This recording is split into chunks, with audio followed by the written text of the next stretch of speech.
Before I start, you need to know why I'm making this video. The first reason is to stop the spread of misinformation. Anytime any sort of event like this happens, we have a myriad of different people all throwing their opinions out there or making completely unsubstantiated claims that then obscure the actual issue. I make videos to eliminate that. The second reason should be pretty obvious: the views. There's this notion that making videos for the views is somehow a bad thing. Well, if you don't like people making videos to get views, stop watching YouTube. And finally, yes, to help Kero. I tend to not believe the rumors or accusations made about people. I come at all cases like this with the belief that people should be treated innocent until proven guilty, and not the other way around. That being said, I have no reason to be dishonest. I'll get views either way. Some people will love me, and some people will hate me, regardless of what my conclusion is. With my reputation on the line, the safest option for me is to be honest. So, let's begin. On September 16th, a Twitter user by the name of Pseudonym posted a series of tweets calling out several people as zoo sadists, basically people who hurt animals for personal sexual pleasure. The original tweet contained a link to a Telegram group, the Zoo Sadist Evidence Group, which unfortunately doesn't exist anymore, but more detailed evidence was posted in that group, including chat logs of accounts that are no longer available. Because both the original link to the Zoo Sadist Evidence Group and the group itself was deleted so quickly, all I can share with you are scraps and screenshots of what was there, compiled and rebroadcasted by other people. Now, among the people called out was Kero the Wolf, a furry YouTuber with over 100,000 subscribers. Because of his popularity in the furry community, attention over the zoo sadist evidence quickly became focused on him. Over the next few days, numerous people would give their opinions, examine evidence, and make their own accusations or defenses for him, ultimately even grabbing the attention of even higher profile people like Mr. Mediker. Today, I'm going to go over the main accusations made against Kero, then take a look at related evidence in order to prove if each of these accusations are true or if they are unsubstantiated. Accusations made against Kero fall into two main categories. First, claims were made that he appears in videos of bestiality and necrophilia, and second, leaked Telegram logs shows what appear to be Kero and another individual having extensive discussions about acts of bestiality and necrophilia in which Kero admits to sex with his dog and desire to do more. So let's cover the videos first. As part of the original call-out of the zoo sadists, a collection of videos was released as evidence of their activities. These videos are extremely graphic and disturbing. I do not recommend watching them. Kero has been accused of appearing in two of these videos. My original plan was to go into more detail on these, but I don't think it's necessary at this point. It's been pretty extensively proven that Kero does not appear in these videos. But I will still go over them briefly in case you haven't seen the evidence for yourself. The first one involves a person in a fursuit forcing sex toys into a dog's mouth. A few people claim that the fursuit was Kero's. As you can see, it is not. It looks nothing like Kero's fursuit or even any of his previous characters that I know of. The second video involves a man having sex with the corpse of a deer. We can clearly see a tattoo on the man's chest, and we also get a glimpse of his face during the video. As Kero pointed out himself, it isn't him. I've seen the theory tossed around that the photo Kero posted of himself in the tweet refuting this is Photoshop. That's clearly not true, but even if you believe it, we can just take a look at some of the photos Kero has posted of himself in the recent past, some of which also show his chest. So definitively, he is not the man in this video. Most of the other videos are point of view shots which don't show enough of the person's body for it to be identifiable as Kero. So I can confidently say Kero does not appear in any of these videos. But now we get into the meat of this controversy, the Telegram logs. I was fortunate enough to be able to download the full logs before everything disappeared. Now, as I said, the logs are a private conversation between Kero and another user by the name of Snake Thing, who I'll just call Snake. These are not logs of a group chat, as many people seem to believe. There may be some kind of group chat between some of the individuals being called out, but that's not what people have been focusing on. They've been focusing on these. The forwarded messages from the zoo sadist evidence rooms are from these logs. All of the photos of Kero's dog that people have gone into depth analyzing are taken from these logs. So what is in these logs? Well, they start about 2 years ago in August of 2016 and continue up until just a few days before the initial callouts. That being said, they are quite extensive. We're talking about thousands of messages back and forth between two people chatting over the course of 2 years. So the first question is, are the logs real or have they been tampered with? And if they are real, do they belong to Kero or do they belong to someone posing as him? Kero has said that the logs are not his, which means that they were manufactured or someone posing as him or otherwise fake. So the next step would be to look over the logs and look for signs of tampering, or look for things that only Kero could have known, or pictures that only he could have had. And the internet has set about doing just that, compiling mountains of evidence both for and against him. So here's where we need to stop for a moment because things are going to get very real from here on out. When I first saw all this stuff about Kero, I wasn't sure if I wanted to do a video about it. I'm not going to make a video called Kero is guilty. I really only defend people, and I only defend people if I think they're innocent. Now this whole thing with Kero has been a complete mess from day one. You've got people calling each other out and then immediately deleting their tweets, and along with it, access to evidence that they claim to have.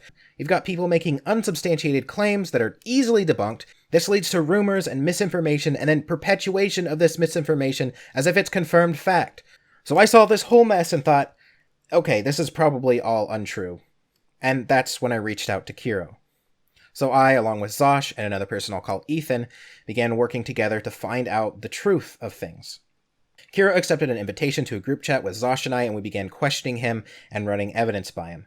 We came at this with the attitude that we wanted to debunk these claims and defend Kero because we hoped that he was innocent. But as time went on, we realized that things were not looking good for Kero. There are a few big problems with Kero's story about the logs not being him. One is that in the logs, there are pictures of his dog that are not posted anywhere else online. It's possible that a person pretending to be him could have gotten pictures of a dog that looked like his, but because his dog was an Australian Shepherd, German Shepherd mix, and that particular breed has a myriad of different color patterns it can have, the chances of an imposter having a near-identical match to his dog are slim. Along with that, there is a ton of personal information in these logs that, while technically obtainable, would require the absolute most obsessive of stalkers to get. There's also the numerous people who got a hold of some of the forwarded messages from the logs and could run an ID check on them, and match it to Kero's now deleted Telegram account. I didn't believe these at first because, to be honest, a lot of them are just badly done. You can't just show me a screenshot where you took two completely innocuous messages and matched the IDs and say, see, that proves it. You actually have to show him saying something incriminating that was in the logs. But the one that won me over was Nashaina's video about it. Nashaina has no reason to lie, and faking the video seems difficult and pointless. But the thing that really gave me that feeling in the pit of my stomach where I knew that these logs were real was actually one of the only things that wouldn't even be that hard to fake. And that is the way that Kero greets people. I'd only ever spoken to him once before, very briefly, and the first thing he said to me is, "Arf Arf, had a quick question." So I looked through the logs, and sure enough, you can see that same greeting a few times. And I'm not saying that this is definitive proof of anything. Like I said, this is the easiest thing in the world to fake for anyone who has spoken to Kero, but I guess it was the moment that everything just kind of clicked.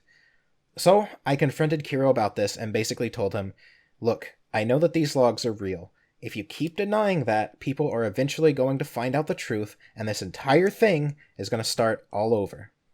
And then Kero agreed with me and told me that yes, the logs are his.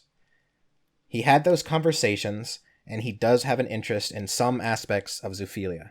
He also claims that some of the forwarded messages are being taken out of context, but that's something that you guys are going to have to decide is valid on your own. But back to my main point. Yes, the logs are real. Now, before you pick up your torches and pitchforks, let's talk about what that actually means.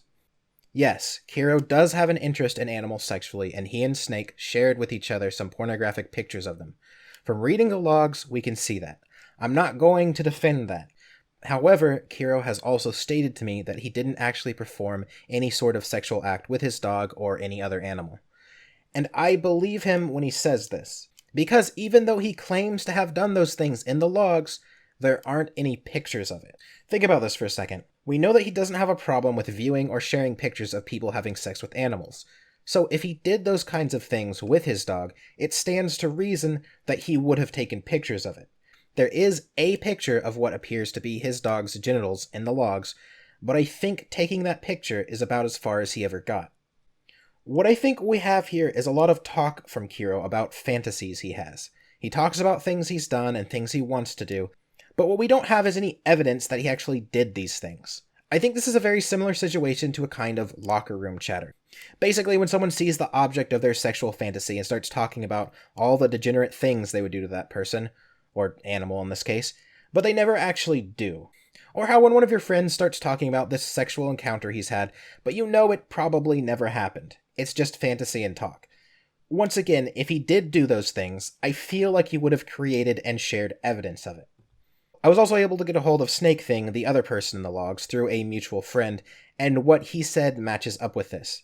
The content that was exchanged between me and Kero mostly consisted of a few random tidbits of stuff we'd find together online. I cannot confirm, though I doubt he has done anything, whether or not he has actively participated in anything because I have personally never seen it. It may have been flaunted at times, but I do severely doubt he's done anything like that. We rolled with a fantasy at times. So I honestly do not believe that Kero is the serial animal rapist that people are claiming him to be. I think he just fantasized about it and shared those fantasies with a close friend of his.